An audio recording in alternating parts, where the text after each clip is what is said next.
नमस्कार, मी गजानन उमाटे. TV9 मराठीच्या या विशेष कार्यक्रमात आपलं सगळ्यांचं स्वागत.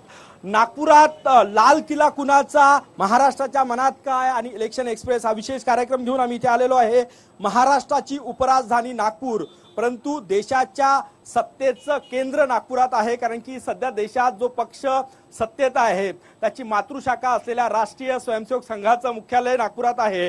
तर देशात जगात रक्तहीन समाज क्रांतीचं प्रतीक म्हणून ज्या दीक्षाभूमीला ओळखलं जातं त्याच दीक्षाभूमीवर 14 ऑक्टोबर 1956 रोजी भारतरत्न बाबासाहेब आंबेडकर यांनी बौद्ध धम्माची दीक्षा घेतली आणि रक्तहीन समाज क्रांतीचं एक मोठं प्रतीक जगाला दाखवून दिलं. त्याच नागपुरातल्या मतदारांचा कौल काय आहे, नेमके इथले मतदार काय विचार करतात, केंद्रातील दिग्गज मंत्री नितीन गडकरी यांच्या मतदारसंघातले मतदार नेमका काय विचार करतात हे आपण जाणून घेणार आहोत. आपल्यासोबत सगळे पाहुणे या ठिकाणी आलेले आहे.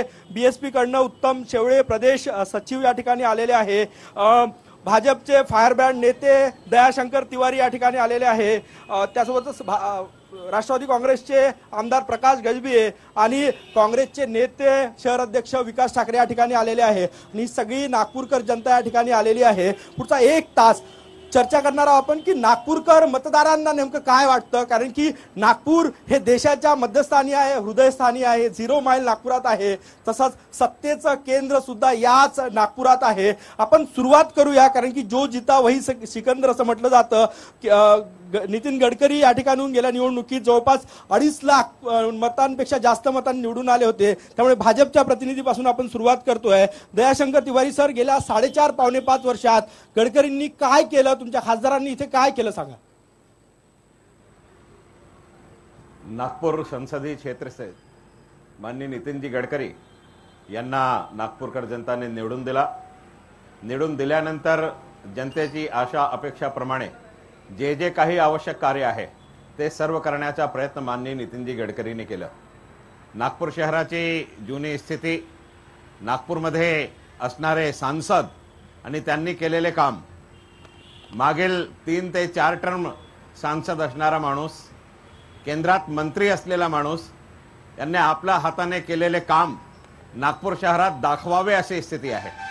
एकीकडे सांसद निधी पूर्णपणे खर्च होत नव्हते आणि दुसरीकडे या संसदने सांसद काय असू शकते, मंत्री काय असू शकते हे पूर्ण नागपूर शहरांना दाखवून दिलेलं आहे. जवळपास 86,000 कोटीचे कामं नागपूर शहरासाठी खिचून आणण्याचं काम माननीय नितीनजी गडकरी यांच्या नेतृत्वात झालेलं आहे. नागपुरात जे दिसून राहिलं आहे, संपूर्ण शहरात होणारे रस्ते दिसत आहे, नागपुरात होणारी मेट्रोची चळवळ दिसत आहे, नागपूरचे जे उद्यान आहे ते उद्यानमध्ये डेव्हलपमेंटचे कामं दिसत आहे. नागपुरात 350 ठिकाणी खेळचे मैदान विकसित करण्याचे काम सुरू आहे. नागपूर शहरात मिहानमध्ये नवीन उद्योग आले पाहिजे याच्यासाठी माननीय नितीनजी गडकरी प्रयत्नशील आहे. नागपुरात फक्त भौगोलिक नाही. एक सेकंद मी तुमच्याकडे 1 सेकंद तुमच्याकडे येतो. मला फक्त काँग्रेसचे नागपुरात फक्त भौगोलिक नाही तर नागपुराचा सर तुम्ही कंटिन्यू करा. त्यांचा नागपुरात फक्त भौतिक नाही तर नागपुरांच्या मानसिक स्तर सुद्धा उंचावला पाहिजे याच्यासाठी सुद्धा माननीय नितीनजी गडकरी प्रयत्नरत आहे. एम्सचा दवाखाना नागपुरात आणण्यासाठी नितीनजीने प्रयत्न केला, तो आणला. नागपुरात नॅशनल स्कूल ऑफ लॉ नितीनजीच्या प्रयत्नाने आले. IIT नागपुरात माननीय नितीनजी गडकरी यांच्या प्रयत्नाने आलेला आहे. हे सर्व नागपुरात आणण्याचे काम माननीय नितीनजी गडकरी यांच्या नेतृत्वात झालेलं आहे. 1 सेकंद, काँग्रेसचे खासदार या ठिकाणी होते, विलास मुत्तेमवारजी, त्यांच्या काळात काहीच झालं नाही किंवा फार कामं झाली नाही असं म्हणतात भाजपचे नेते. काय म्हणणं आहे? नाही, मला असं म्हणायचं आहे की यांनी काय केलं. नितीनजी गडकरी सत्तेवर येण्यापूर्वी, खासदार बनण्यापूर्वी 50,000 बेरोजगारांना वर्षाकाठी रोजगार देणार होता. किती लोकांना रोजगार मिळाला का? नुसत्या या देशातील जनतेला त्यांना खोटं बोलून मतं घेतली आणि सत्तेवर आलेलं हे सरकार. नरेंद्र मोदींनी 15 लाख खात्यात देतो म्हटलं, दिले का? पेट्रोलचे भाव कमी झाले का? डिझेलचे भाव कमी झाले का? सिलेंडरचे भाव कमी झाले का? घराचा टॅक्स कमी झाला का? विकास भाऊ, विजेचं बिल विकास कमी भाऊ, झालं का? तुमच्या मित्र अरे मग पक्षातले काय नेते आहे झालं? प्रकाश गजबेंना विचारूया भाऊ, तुमच्या नाही. मित्र पक्षातले त्यांना होईल तुमच्याकडे येतो पूर्ण तासभर चर्चा करायची आहे. विकास भाऊ, तासभर चर्चा करायची आहे. अच्छे दिन कोणाचे आले? अच्छे दिन कोणाचे एक- आले? एक- सामान्य प्रकाश, जनतेचं मी एक सामान्य एक जनतेचा उत्तर घेऊन येतो. रक्त किती पिणारं किती सरकार किती आणि जनतेला खासदार आहेत. गेल्या 4.5 वर्षात नागपुरात विकास झाला असं किती लोकांना वाटतं? हात वर करा. किती लोकांना वाटतं? आणि गेल्या 4.5 वर्षात गडकरींच्या नेतृत्वात विकास झाला नाही असं किती लोकांना वाटतं? आपण झाला म्हणतात त्यांच्याकडे सुरुवातीला येतो झाला. हा, काय वाटतं? हा, माननीय नितीनजी खासदार झाल्यानंतर मिनिस्टर झाल्यानंतर नागपूरचा खरोखर विकास झालेला आहे. एक व्यापक कार्य झालेलं आहे आणि खासदार नावाचं अस्तित्व नागपूर शहरात पहिल्यांदा दिसून येत आहे. नक्कीच. तुम्ही काय सांगणार? मला असं सांगायचे, सर्वात पहिले बेरोजगारीचा प्रश्न सर्वात पहिले सॉल्व्ह केला पाहिजे नितीनजींनी. आणि सर्वात पहिले सर्व शिक्षकांना आणि विद्यार्थ्यांना हा जो सर्वात मोठा मुद्दा आहे मला असं वाटते. आणि नक्कीच. गरिबी, हा, तुमचा प्रश्न कळला. हा, इकडे येऊ द्या मला. हा, सर, विकास जो है सिर्फ गड्ढे खोदना और ये रास्ते बनाने का नाम विकास नहीं है। आपने नागपुर शहर में रोजगार के लिए क्या किया? आपने नागपुर शहर के अंदर में जो अस्पताल है उनके लिए क्या किया? ये मैं आपसे पूछना चाहता हूं। नक्कीच. एक आणखी काही कार्यकर्त्यांकडनं जाणून घेऊया. तुम्हाला काय वाटतं? विकास झाला असं वाटतं की नाही? विकास भरपूर झालेला आहे. माननीय नितीनजी गडकरी यांनी जो विकास केला आहे आजपर्यंत जे सत्तेमध्ये असणाऱ्या लोकांनी काही केलं नाही त्याच्यापेक्षा. तुम्ही काय सांगणार?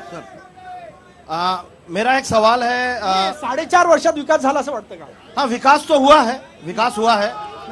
शिवसेनेचे नेते माझ्यासोबत आहे, मंचावर नसले तरी या ठिकाणी आलेले आहे. सर, तुम्ही काय सांगणार? तुम्ही मित्र पक्षात विकास झाला, गडकरींनी विकास केला असं वाटतं? नाही, विकास म्हणजे विकासाची परिभाषा काय? रस्ते आणि मेट्रो बनवल्याने विकास नाही होत. हा बेरोजगार आहे. हा एक आपल्या गाडीमध्ये 50 रुपये आणि 40 रुपयाचा पेट्रोल टाकतो. एक तुम्ही तो घेत नाही. तुम्ही सत्तेत सहभागी आहे दोन्हीकडे. हो, सत्तेत सहभागी असून तिथे संघर्ष करतो आम्ही. राजीनामे का देत नाही? प्रश्न आहे लोक. आज 5 वर्षासाठी दिला, यांच्यावरती अंकुश ठेवण्याकरता आम्ही सरकारमध्ये आहोत. दया सर, मी प्रकाश भाऊ तुमच्याकडे येतोच. फक्त रोजगाराचं एक उत्तर त्यांच्याकडनं घेऊया. रोजगार निर्मितीचे अनेक तरुणांचे प्रश्न या ठिकाणी आहे. तुमच्याकडे रोजगारासंदर्भात काय झालं 4.5 वर्षात? हा हा हा, येतो. भारतीय जनता पक्ष म्हणून माननीय नितीनजी गडकरी यांनी नागपुरात अनेक प्रोजेक्ट आणण्याचा प्रयत्न केला. एक मिनिट, रोजगाराचा सांगू द्या. सांगा त्यांना रोजगाराचे काम. एक तरुणांनी विचारलेला शेवाळेजी विचारली का? नाही नाही, तुम्हाला विचारतो, तुम्हाला आणि राष्ट्रवादीला दोघांना विचारतो. शेवाळेजी विचारतो तुम्ही तुमचं उत्तर घ्या. सर, रोजगाराचं उत्तर घ्या. तुमच्याकडे येतो रोजगाराचं उत्तर घ्या. रोजगाराचं उत्तर घ्या तुम्ही. रोजगाराचं उत्तर घ्या. चारही पक्षाच्या भूमिका तुम्ही समजून घ्या. नागपूर शहरात माननीय नितीनजी गडकरी तुमच्याकडे येतो. यांच्या प्रयत्नाने अनेक प्रकल्प राबवण्यात आलेले आहे. आपल्याकडे आपल्या समोर बोईंगचा विषय दिसत आहे. बोईंगचा विषय आपल्या समोर आहे. टाटाच्या एरोनॉटिक्सच्या टालचा विषय आहे, तो आपल्या समोर आहे. नागपूर एरोनॉटिक्स हब म्हणून डेव्हलप झाला पाहिजे या दृष्टीने माननीय नितीनजी गडकरी प्रयत्नरत आहे. सर एक मिनिट. नागपुरात ड्रायपोर्ट साठी प्रयत्न. नागपुरात सर, रामदेव बाबा यांच्या पतंजलीच्या प्रोजेक्टसाठी नितीनजी कार्यरत आहे. तुम्हाला सांगू इच्छितो उमाटेजी, या ठिकाणी कोणताही कारण नाही, दुसरा कोणी केलेला दया नाही. सर, प्रकाश भाऊ काय म्हणता? ऐकून घ्या थोडं. हा, एक मिनिट शांत राहा. ऐका. हा, यांनी म्हटलं थांबा ना सर. सर तुम्ही थांबा. यांचं घेऊन तुझ्याकडे येतो आम्ही. हा, यांनी म्हटलं की नागपूर शहराचा विकास झाला. अत्यंत खोटं बोलतंय. 4.5 वर्षामध्ये काहीच केलेलं नाही. आता या ठिकाणी तुम्हाला सांगू इच्छितो, आता 3 महिने हे घोषणाच करणार आहे. जे मागितलं नाही ते देणार आहे आणि घोषणाबाज सरकार. आता यांनी म्हटलं, मी त्याच्या प्रश्नाचं उत्तर देतो. त्यांनी एअरपोर्टची गोष्ट सांगतो तुम्हाला, आतापर्यंत एक धावपट्टी सुद्धा बांधू शकले नाहीये. उत्तर घेऊ. बीएसपी कडे येऊन जाऊया. नाराज होतोय बीएसपी आणि उत्तर घेऊ त्याचं. प्रकाश भाऊ उत्तर घेऊ त्याचं. एक मिनिट. प्रकाश, प्रश्न नाराजीचा नाही. बसपा हा एक राष्ट्रीय पक्ष. सर तुम्ही तुमची भूमिका मांडायच्या रोजगारावर. 70 वर्षात माहित आहे एअरपोर्ट मध्ये काय काय डेव्हलपमेंट झालेलं आहे. आवाज बरोबर नाही. सांगायची बोला, तुमचा आवाज येत आहे. आवाज क्लिअर नाही. हा, तुम्ही बोला. 70 वर्षापासून काँग्रेसची आणि भाजपची सत्ता आहे. त्या नागपूरची स्थिती अशी आहे. रामदेव बाबांनी पैसेच नाही दिले आणि तिथे काहीच नाही. पतंजलीने काय केलं? स्वस्त एक महत्वाचा प्रश्न, मिहान सगळ्यात मोठा प्रश्न आहे नागपुरातला. सर, मिहानमध्ये काय केलं? मिहानचा प्रश्न इथे या ठिकाणी 20 ते 25 कंपन्या काम करतात आणि संपूर्ण कंपन्या बंद आहे. 76 कंपन्यांनी त्या ठिकाणी उत्तर घेऊया. हे काय यांनी घेऊया. तुम्ही विरोधक 3 आहे, उत्तर देणार आहे का? त्यांच्याकडे उत्तर घेऊया. द्या भैया, उत्तर सांगा याचं. मिहानमध्ये काय झालं? सगळ्या कंपन्या इथून चालल्या गेलेल्या आहेत. मिहानमध्ये काहीच नाही. आम्ही मेट्रोपेक्षा मिहानकडे लक्ष द्यायला पाहिजे. उत्तर घेऊया. उत्तर आहेच नाही त्यांच्याकडे, उत्तर नाही आहे. सांगू तर त्यांना बोलायला नाही केलं. नदी स्वच्छ करता नाहीये त्या ठिकाणी नाही. रामदेव बाबांना स्वस्त जरा जागा दिली, ही कशासाठी दिली हे विचार. स्पेसिफिक प्रश्न आहे. मिहानमध्ये काय रोजगार आला? नागपूरमध्ये मिहानमध्ये बोईंग सुरू झाला. बोईंग आम्ही बांधला झाला की नाही झाला? बोईंग यांनी बांधला म्हणजे यांच्या पक्षाने बोईंग बांधला का? नाही, बिलकुल यांच्या पक्षाने बोईंग बांधला आमचा का? पक्ष सत्तेत असताना बांधला. यांच्या पक्ष असताना मिहानमध्ये काहीच झालेला नाही. तुम्ही सांगा की पूर्ण नागपूरकर जनतेनं माहिती आहे, यातले निकम्मे होते म्हणून आम्हाला निवडून दिला. हे निठाले होते, यांची अवकाश नव्हती काम करण्याची. एक छोटासा ब्रेक घेऊया. मिहानचा विषय अत्यंत महत्वाचा विषय आहे आणि या मिहानवर चर्चा करूया, रोजगारावर चर्चा करूया. नागपूर मेट्रो सिटी म्हणून उदयास येत आहे, त्याबद्दलही चर्चा करूया. पर्यावरणाचा मोठा प्रश्न, या सगळ्या मुद्द्यांवर चर्चा करूया. छोटासा ब्रेक घेऊया. ब्रेक नंतर पुन्हा परत येऊया. तुम्ही पाहत राहा TV9 मराठी. ब्रेक नंतर सगळ्यांचं परत एकदा स्वागत. राज्याच्या उपराजधानीत आपण लाल किल्ला एक्सप्रेस या ठिकाणी आलेली आहे. लाल किल्ला कुणाचा हा प्रश्न घेऊन आलेलो आहे. युवा शेतकरी या ठिकाणी आलेला आहे. कर्जबाजारी आहे, 6.5 लाख रुपये कर्ज आहे आणि फाशीचा फंदा घेऊन आलेला आहे. परिस्थिती भीषण आहे शेतकऱ्याची. काय परिस्थिती आहे, कशामुळे तुम्ही सगळे घेऊन आले? मी वरती बसलेल्या 4 पोपटांना सांगू इच्छितो, एकीकडे म्हणते सरकार की युवा पिढीने शेताकडे वळलं पाहिजे. मी शेताकडे वळलं तर 6.5 लाख रुपये गड्ड्यामध्ये हवा गर्दी आली की आमचं सेटनेट पॉलिओ सोडून जाते. अशी परिस्थिती तर खायची सोय नाही. कृषी विभागामध्ये गेलं, जिल्हा अधीक्षक मॅडम म्हणते का तुम्ही मरा का काही करा पण आम्हाला वेळ द्यायला टाइम नाही. तुम्ही 8-15 दिवसांनी या. 26 जानेवारी पर्यंत मुख्यमंत्री आम्हाला जर नाही भेटले 27 जानेवारीला आम्ही काही पण जीवाचं काही करू, कारण पर्यायच नाही. आत्मदहन हा पर्याय नाही. तुम्ही नाही TV9 कडून अपील करतोय आम्ही की आत्मदहन करू नका. हा प्रश्न घेऊन येऊया. आणखी काही शेतकरी आले, त्यांना विचारूया की तुम्ही राज्याच्या उपराजधानीत आले, हे सगळे घेऊन आले, काय मागणी आहे तो प्रश्न घेऊन जाऊ आपण. समोरील मान्यवरांना माझा हा प्रश्न आहे की शेतकरी सर्वसाधारण शेती करताना त्याला हायटेक शेतीमध्ये तुम्हीच आम्हाला सुरुवात करायला लावली. आज नवीन पोरं आपल्या विदर्भामधले 400 पोरं या प्रोजेक्ट अंतर्गत फसलेले आहे. प्रोजेक्ट आम्हाला असा दिला गेला की ज्याच्यामध्ये हा प्रश्न आहे. फक्त एक प्रश्न घेऊन सगळ्यांना विचारतोय, हात वर करायचा आहे. जर सिमेंटचे रस्ते नागपुरात झाले 4.5 वर्षात, मेट्रो आली, यामुळे किती लोक समाधानी आहे सांगा? किती लोक समाधानी आहे? सिमेंटचे रस्ते, मेट्रो आली, किती लोक समाधानी आहे? किती लोक समाधानी नाही, त्यांना वेगळं होतं. समाधानी आहे याच्याकडे कल्पना काय सांगशील? कशामुळे समाधानी म्हणजे इथे मी इतके वर्ष राहिली 2002 पासून, तर नागपूर जसा तसा दिसत होता. पण या 4.5 वर्षात इथे एंट्री केली ना, असं वाटतं की बापरे नागपूर म्हणजे काय आहे.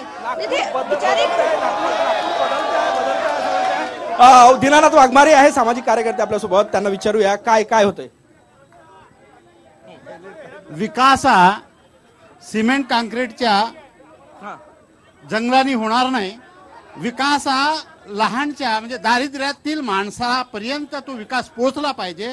त्याला आरोग्य चांगलं मिळालं पाहिजे, शिक्षण मिळालं पाहिजे आणि प्रामुख्याने त्याच्या रोजगाराच्या समस्या संपल्या पाहिजेत.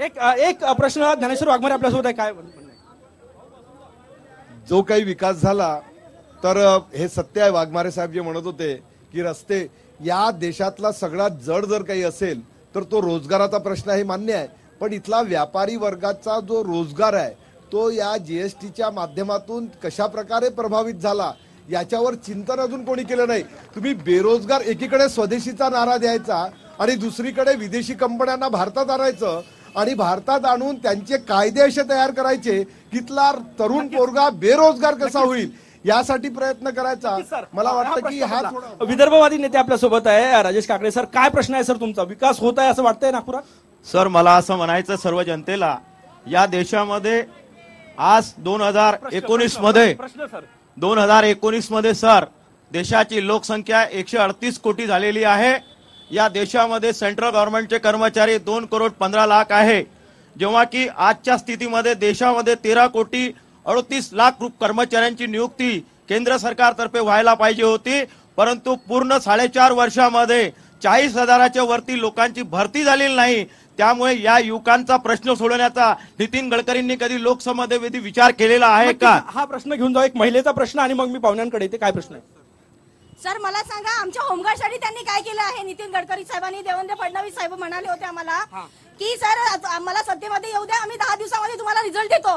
काय केलं हो त्यांनी आमच्यासाठी? एक सुद्धा आमची एक ना धोबिका कुत्ता घर का ना खाडका अशी हालत करून आज मुलांनी आम्हाला 10 रुपये मागितले ना, आम्हाला 50 विचार करावा लागतो. दयाशंकर सर, एक उत्तर घेऊया, सत्ता पक्षाकडनं उत्तर घेऊया. सगळे प्रश्न आलेले आहे, मग तुमच्या सगळ्यांकडे येतो. छोटंसं उत्तर सर, थोडक्यात सांगा. सिमेंटचे रस्ते, मेट्रोवर समाधानी नाही, त्यांना रोजगार पाहिजे, काय सांगा सर?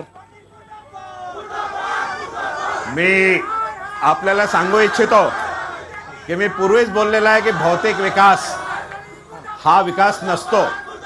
एक सेकंद, सगळ्यांना विनंती आहे, शांततेत चर्चा करायची आहे. विकास म्हणून कोणीही घोषणा देऊ नका, शांततेत चर्चा करायची आहे. कोणी घोषणा शहरासाठी नितांत आवश्यक होती, काय होणार नाही ते तर माननीय नितीनजी गडकरी साहेबांनी केलीच. चढण्यासाठी रस्ते आवश्यक आहेत, ते गडकरी साहेबांनी केलेच.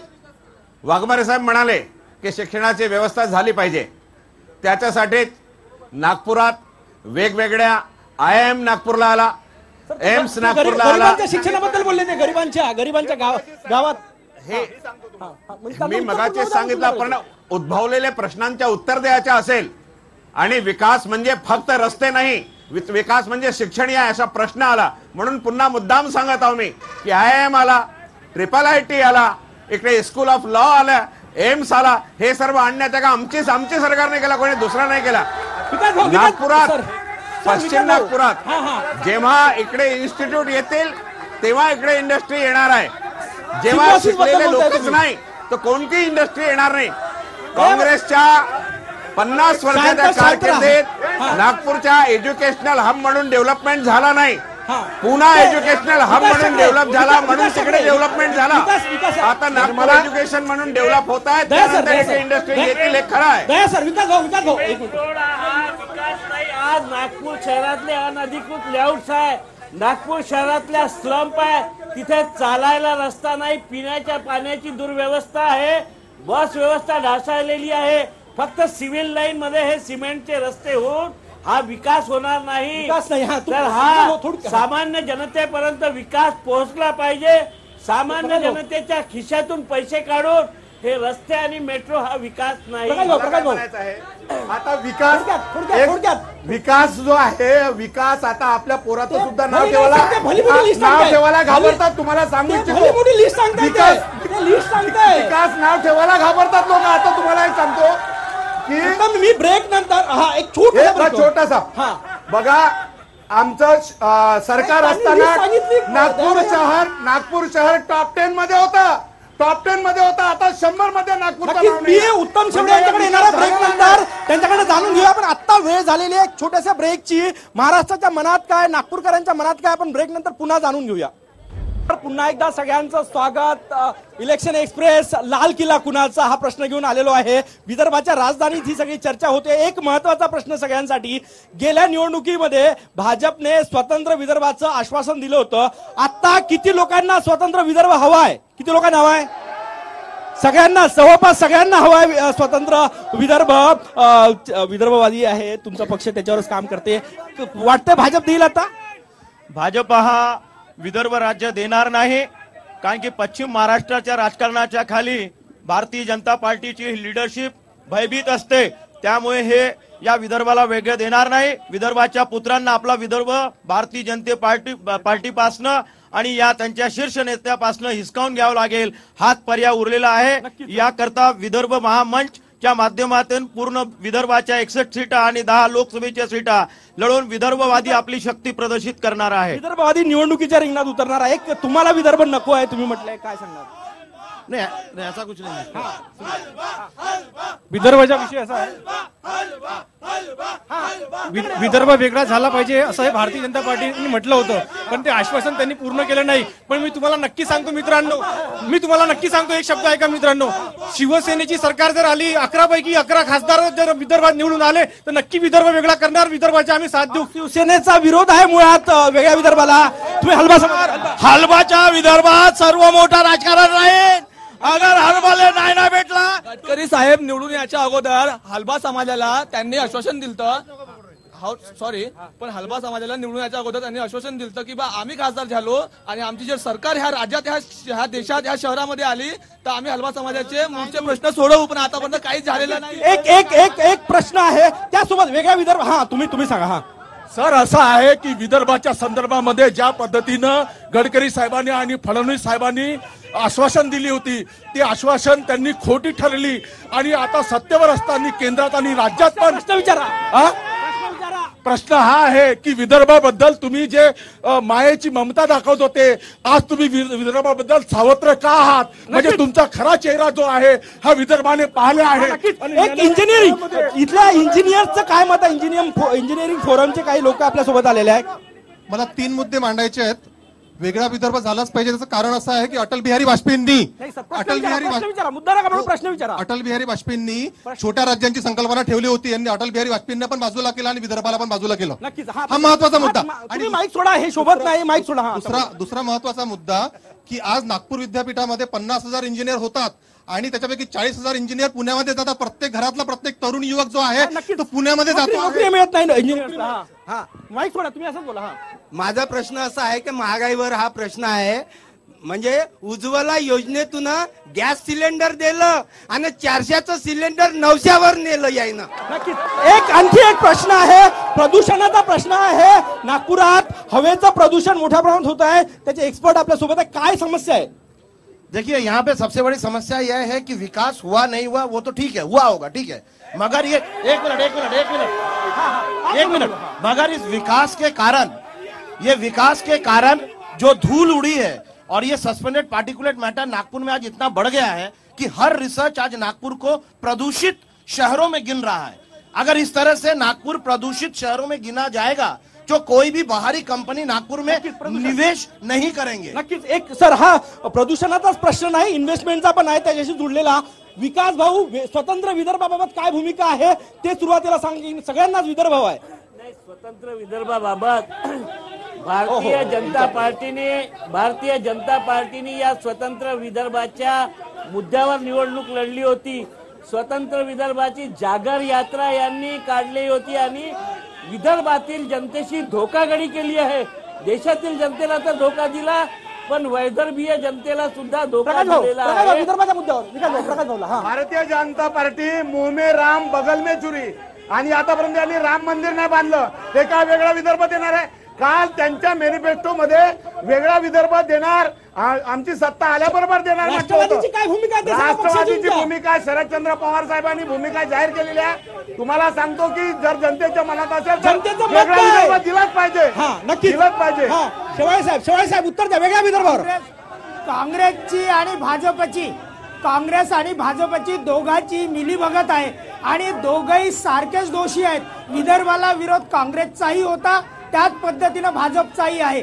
कारण लहान राज्य व्हावे बाबासाहेब आंबेडकरांची संविधानिक भूमिका होती. काँग्रेसनी 50 वर्ष राज्य केलं तरी विदर्भ दिला नाही. भाजपवाल्यांना संधी दिली, भाजपवाल्यांनी दिलं नाही. त्याच्यामुळे दोघंही सारखे बदमाश आहेत. राहिला प्रश्न विकासाचा. विदर्भाचा प्रश्न पाहिजे. विदर्भाचं उत्तर घेऊया. विदर्भाचं उत्तर घेऊया. सर, तुम्ही आश्वासन दिलं होतं, लेखी आश्वासन दिलं होतं गडकरी साहेबांनी सर. 2 महत्वाचे प्रश्न. उत्तर घेऊ. राज्यातील सरकार यांची आहे आणि प्रदूषणाचा आणि स्वतंत्र विदर्भाचा काय सांगणार? सर, विदर्भा उत्तर यांनी उत्तर द्यावं. यांच्या दोन्ही ठिकाणी सत्ता. तुम कत्ल भी करते हो तो चर्चा नहीं होती और हम आह भी भरते हैं तो हो जाते हैं बदनाम. अरे आजादी से लेकर के आज तक तुमने क्या किया, तुम ये बताओ हमको. विदर्भ के विकास को लेकर के भारतीय जनता पार्टी ने बहुत ज्यादा काम किया है। विदर्भ के इंफ्रास्ट्रक्चर डेवलपमेंट के लिए भारतीय जनता पार्टी ने बहुत बड़ा काम किया है। हमारे साथियों के साथ में हमारी युति में सरकार है और हमारी युति की प्रतिबद्धता को कायम रखने के कारण, युति के साथी के कारण हम लोग इस कार्य को नहीं कर सके। लेकिन विदर्भ का विकास होना चाहिए, मूल भावना। प्रदूषणाचा प्रश्न प्रदूषण का जो प्रश्न है उसके बारे में मैं केवल इतना ही कहना चाहता हूँ। प्रदूषण का जो क्राइटेरिया है वो SOx गैस और NOx गैस के माध्यम से होता है। नाइट्रोजन ऑक्साइड और सल्फर ऑक्साइड, नाइट्रोजन ऑक्साइड और सल्फर ऑक्साइड, अगर ये पर्यावरण में है, नागपुर में ये नहीं है। हलवा समाजाचा प्रश्न मी पोलिसांना विनंती करेल की कृपया तुम्ही यांना मागे घ्या, कृपया मागे जा, चर्चा करूया आपण। हलवा समाजाचा प्रश्न सर, हलवा। अरे यांनी बारामतीला हलवा 2 लाख मतदार आहे। हलवा समाजाचा प्रश्न महत्वाचा, हलवा समाज, मुस्लिमांना हलवा समाजबद्दल, मराठ्यांना आरक्षण देतो, हलवा समाजबद्दल आजपर्यंत जेवढेही प्रश्न उद्भवले माननीय नितीनजी गडकरी यांनीच पुढाकार घेऊन त्यांना संरक्षण देण्याचं काम माननीय नितीनजी गडकरींनी केलेलं आहे। आताही माननीय नितीनजी गडकरी यांच्या नेतृत्वात केंद्र सरकार सोबत चर्चा सुरू आहे। मार्ग काढून हलवांच्या प्रश्न 100% निवडणुकीच्या पूर्वी संपवण्याचा आम्ही प्रयत्न करत आहोत।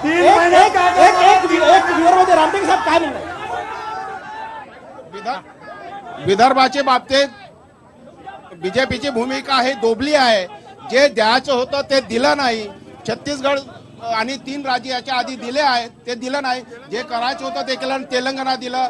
परंतु गोसेसारखा प्रश्न होता जिथे लाखो शेतकरी चांगल्या पद्धतीने जीवन यापन करू शकतात, ते देणं गरजेचं होतं। परंतु ते न देता सिमेंट रोड तयार केलं, त्यानं काय उद्धार? नक्कीच वेगळ्या विदर्भ आणि हलवा समाजाच्या बाबतीत रोष आहे आणि त्यांनी शब्द दिलाय। सगळ्या पक्षांची भूमिका आपण जाणून घेतली। ब्रेक नंतर पुन्हा काही महत्त्वाच्या मुद्द्यावर चर्चा करणार आहोत। तुम्ही पाहत राहा TV9 मराठी। सगळ्यांचं स्वागत। आपण चर्चा करतोय इलेक्शन एक्सप्रेस। महाराष्ट्राच्या मनात काय, नागपूरकरांच्या मनात काय, सगळ्यात मोठा एक प्रश्न यांच्या समोर घेऊन येतोय की किती जणांना केंद्रामध्ये राहुल गांधींचं नेतृत्व आवडतं? हात वर करा। किती लोकांना नरेंद्र मोदी हवे? किती लोकांना नरेंद्र मोदी हवे? किती लोकांना नरेंद्र मोदी हवे? किती लोकांना? नरेंद्र मोदी काय कारण काय? नरेंद्र मोदी दमदार नेतृत्व आणि विकासाचे विजय नसलेला दमदार नेतृत्व आहे। देश मजबूत होईल। नरेंद्र मोदी देश मजबूत करेल। नरेंद्र मोदीचं नाही, बाहेर आणि मायावतीचं नेतृत्व पाहिजे, देशाचा विकास होईल। मायावतीचं नेतृत्व पाहिजे तेव्हा या दिवसात मोदी म्हटलं की फक्त बोल बच्चन प्रेसिडेंशियल इलेक्शन नहीं, मोदी और राहुल का चुनाव नहीं। तुम्ही माईक सोडा, तुम्ही मागे बसा, तुम्ही माझ्यापाशी येऊ नका, माझ्याजवळ येऊ नका। मिलिंद राऊत आपल्या सोबत आहे। काय प्रश्न आहे तुमचा? 2001 भारताच्या इतिहासामध्ये 2019ची निवडणूक ही शेतकऱ्यांच्या प्रश्नांवर आहे। नागपूरमध्ये 3 केंद्रीय संशोधन संस्था आहे आणि कृषी विद्यापीठ आहे। शेतकऱ्यांच्या प्रश्नावर 3ही संशोधन केंद्रांनी अजूनपर्यंत काम केलेलं नाही आहे। शेतकऱ्यांकरता एकही चांगलं वाण आज जी वातावरणाची परिस्थिती आहे, वातावरण परिस्थिती बदलली आहे, कमी पाऊस आहे, अशा परिस्थितीमध्ये नागपूरमध्ये 3 केंद्रीय संस्था असताना, विद्यापीठ असताना एकही वाण तसं काढलेलं नाही। जोपर्यंत चांगलं वाण, कमी पाण्याचं वाण डेव्हलप करणार नाही तोपर्यंत शेतकऱ्यांचं भलं होणार नाही। त्याचबरोबर उत्तर घेतो। राहुल गांधी वाले कोण आहे? हा, राहुल गांधी वाले। क्या पुकारता राहुल गांधी हा सगळा प्रश्न याचा सगळ्या। मला फक्त विचारायचं आहे, मागे 15 वर्षांची सरकार होती, आता एम्स नागपूरला आलेला आहे, IIT आलेली आहे, मेट्रो आलेली आहे आणि आता मालकी पट्टे भेटले। एक 15 वर्षात का कर? एक महिलांचा आणि मुलींचा प्रश्न आहे। होमगार्डचा काय प्रश्न आहे? काय प्रश्न आहे? होमगार्डचं काय आहे सर? आम्ही काय उपाशी राहावं? 2010 पासून आम्हाला फक्त आश्वासन देतात. आता गेल्या मुख्यमंत्र्यांनी 4.5 वर्षापासून फक्त आश्वासन दिलेलं आहे. आमच्या होमगार्डसाठी काही केलेलं नाहीये. गेले महिने 4 महिने पेमेंट होत नाही. आम्ही काय उपाशी राहावं? याचं नक्की तुमच्याकडे येतो. हात सोडा. याचं उत्तर घेऊया. हात सोडा. इकडे मी तुम्ही उभे असणार, तुमच्याकडे येणार नाही मी. राहुल गांधी की नरेंद्र मोदी? सर, या देशामध्ये राहुल गांधी आणि नरेंद्र मोदी हे नेतृत्व नाही. या देशामध्ये असंख्य नेतृत्व करणारे नेतृत्व उपस्थित आहे. त्याच्यामुळे लोकांनी राहुल गांधी किंवा मोदी अशा सारखी अंधश्रद्धा पसरून आपल्या देशामध्ये समर्थन करू नये. नक्कीच राहुल गांधी आणि नरेंद्र मोदी यांच्या व्यतिरिक्त आणखी सर विकास भाऊ तुमच्याकडे येतो. तुमचं क्लोजिंग कमेंट्स असेल. राहुल गांधीलाही जवळपास तेवढीच पसंती आहे जेवढी नरेंद्र मोदींना आहे. काय तुमचं काय उत्तर आहे याच्यावर? काय सांगणार? राहुल गांधींचा रिस्पॉन्स आहे लोकांचा, तो वाढतोय राहुल गांधी प्रति. तुमच्याकडे येतो. देशातील जनतेने नरेंद्र मोदी 3 राज्यांची मुख्यमंत्री, पैशाचा वापर, सत्तेचा वापर याला झिडकारून या देशातील जनतेने दाखवून दिलं की राहुल गांधींचं नेतृत्व या देशाला पाहिजे. हे 3 राज्यांच्या निवडणुकीमध्ये दिसून गेलेलं आहे. या 3 राज्यांच्या निवडणुकांमध्ये राहुल गांधीला देशातील जनतेने पसंती दिली. बीएसपी वाले म्हणते तुम्ही पण 70 वर्षात काय केलं नाही. या 70 वर्षा पहिले काय मागितलं? यांना सुई सुद्धा होती का? या बीएसपीला सुई सुद्धा मिळाली नाही. या 70 वर्षात या देशाचा विकास काँग्रेसने केला आहे. 4.5 वर्षात हा देश विकसित झाला नाही. नागपुरात एक प्रश्न आला तुमच्यासाठी. नागपुरात रोजगारासाठी काँग्रेसच्या वेळात काय झालं? या नागपूर शहराचा चेहरा मोहरा बदलण्याचं काम या ठिकाणी तुम्हाला सांगू इच्छितो, 300 कोटीची योजना हे टॉप 10 मध्ये गेलं होतं. 4.5 वर्षात हे राम मंदिर बांधू शकले नाही. यांचा अजेंडावर होता राम मंदिर. ते राम मंदिर बांधू शकले नाही. ते काय करतात? छत्रपती शिवाजी महाराजांच्या नावावर आले सरकार आणि आता काय डान्सबार सुरू केले. डान्सबार नको आम्हाला त्या ठिकाणी उत्तर घेऊया. सत्ता पक्षांचे नेते अधिकारी त्यांच्याकडे उत्तर घेऊया. शिवाजी महाराजांचा बांधलेलं नाही. उत्तर घेऊया. तुम्हाला असं वाटतं का इथे, कारण की गेल्या निवडणुकीत मोदींचा रिस्पॉन्स जेवढा होता तेवढा आता वाटत नाही, कमी झालेला वाटतं? काय वाटतं?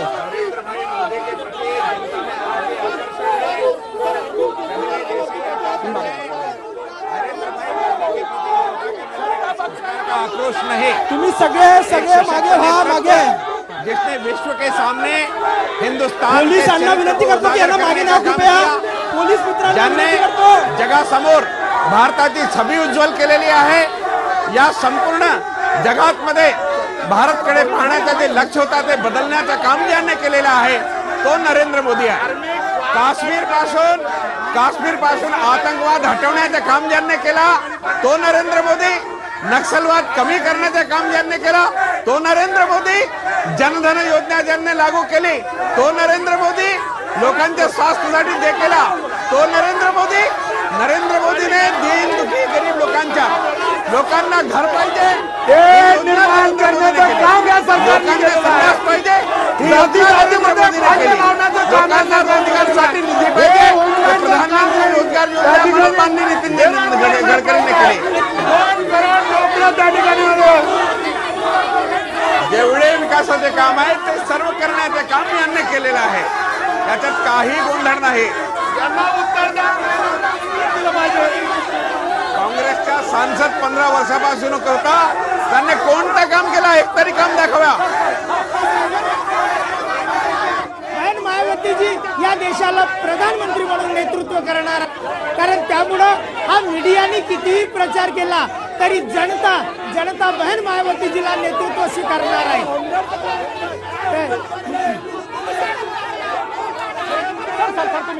त्या ठिकाणी जनतेला आगामी निवडणुकीत काय आश्वासनं देणार? तुम्ही काय आश्वासनं देणार आगामी निवडणुकीत?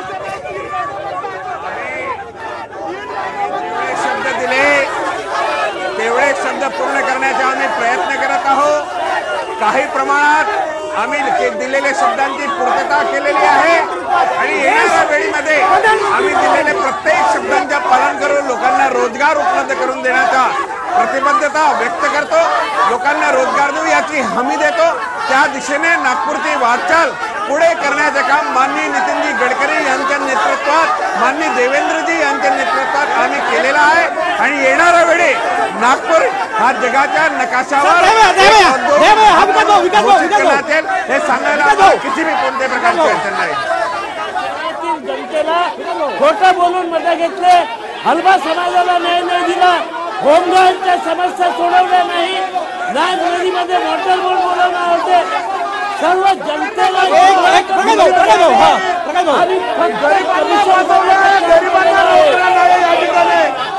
रस्ते मागील 50 वर्षात राजकारणाकडे अवघ्या देशाचं लक्ष लागलेलं आहे आणि ही नागपूरची जनता आहे ज्यांना वेगळा विदर्भ हवा आहे.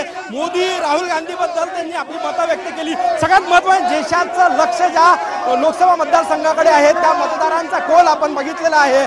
नागपूरवरून या विशेष कार्यक्रमात इथेच थांबूया. तुम्ही पाहत राहा TV9 मराठी.